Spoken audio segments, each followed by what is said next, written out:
आज इसी मुद्दे पर चर्चा करेंगे। कुछ खास मेहमान भी मेरे साथ में जुड़ गए हैं। मोहम्मद आसिफ खान जी मेरे साथ में जुड़ गए हैं, कांग्रेस पार्टी के प्रवक्ता हैं।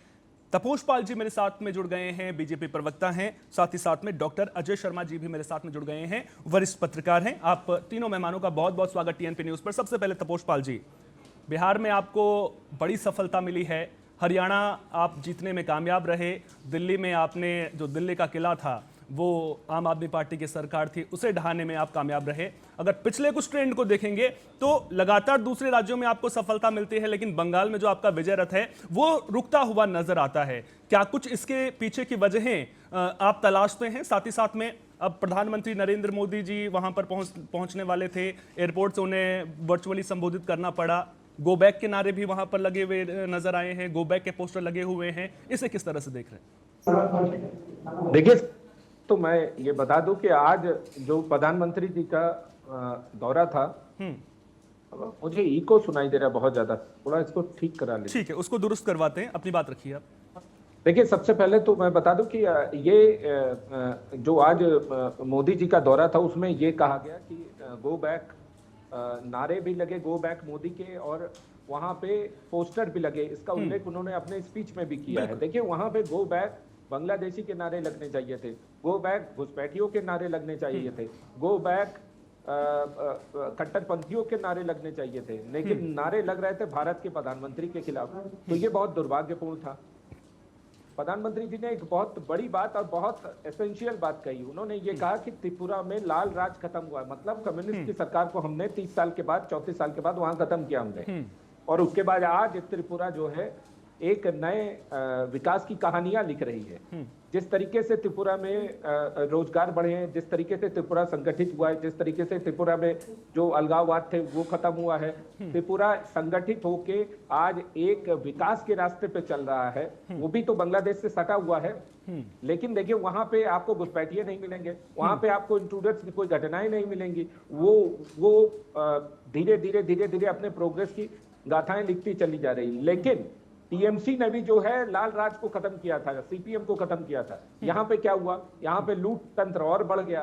सीपीएम के जितने लुटेरे थे वो सब शामिल हो गए टीएमसी में, और टीएमसी खुलेआम लूटना शुरू कर दिया। टीएमसी वही कंपनी कह लीजिए, वो टीएमसी वही पार्टी है जो कि कांग्रेस से टूट के अलग हुई थी कि हाँ हम अलग एक राजनीति करेंगे और कांग्रेस की नीतियों पे नहीं चलेंगे।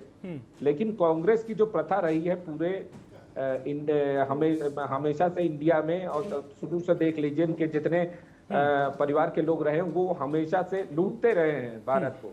तो उसी तरीके से टीएमसी का भी कैरेक्टर सामने आया है, वो केवल लूटते ही रहे हैं। एक चीज और बता दूं, प्रधानमंत्री जी ने साफ साफ ये कहा था कि जीएसटी खत्म होने के बाद हमने ठीक पूजा से पहले, मतलब दुर्गा पूजा से पहले इसको खत्म किया था, तो लोगों को सस्ते सामान मिले और आराम से खरीदारी किए। दिवाली से पहले खत्म किया गया था जिससे कि और सस्ते सामान मिले और खरीदारी किए जाए। तो इसका जो है रिकॉर्ड मौजूद है उसमें, और ये इससे लोग काफी बहुत ज्यादा खुश भी हुए थे।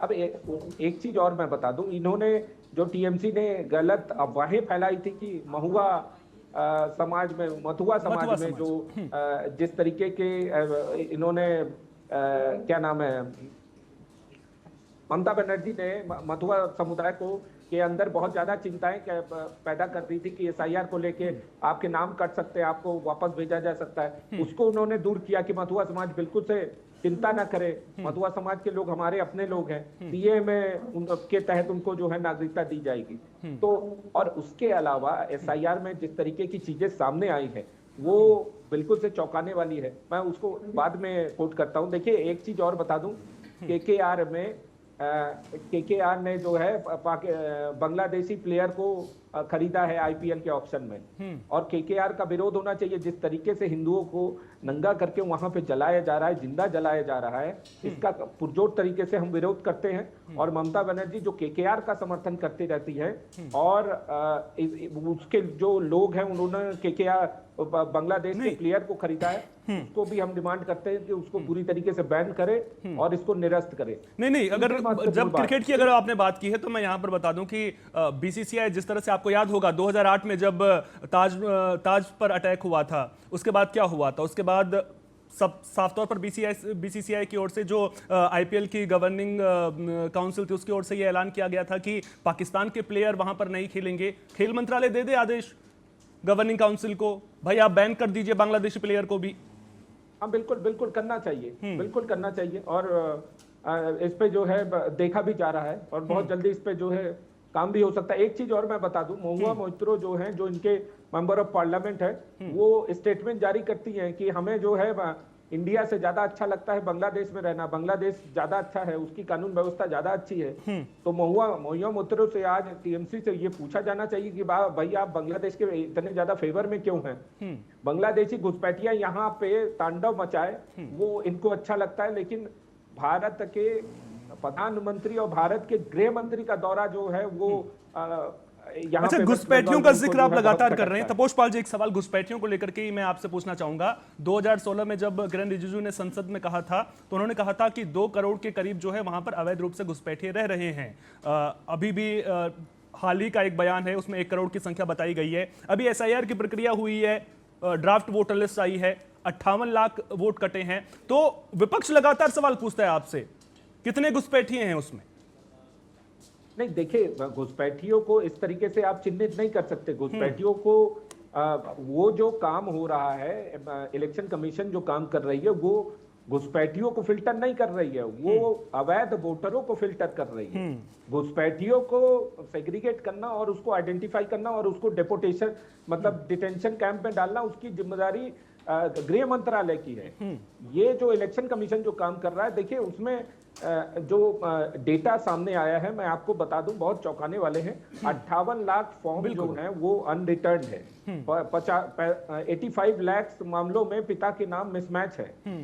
24,21,133 वोटर्स उनके पिता जो हैं वो उनके पास 6 से ज्यादा बच्चे हैं। 20 लाख लोगों की 45 प्लस उम्र है, लेकिन 2002 में उनका कोई एंट्री नहीं है।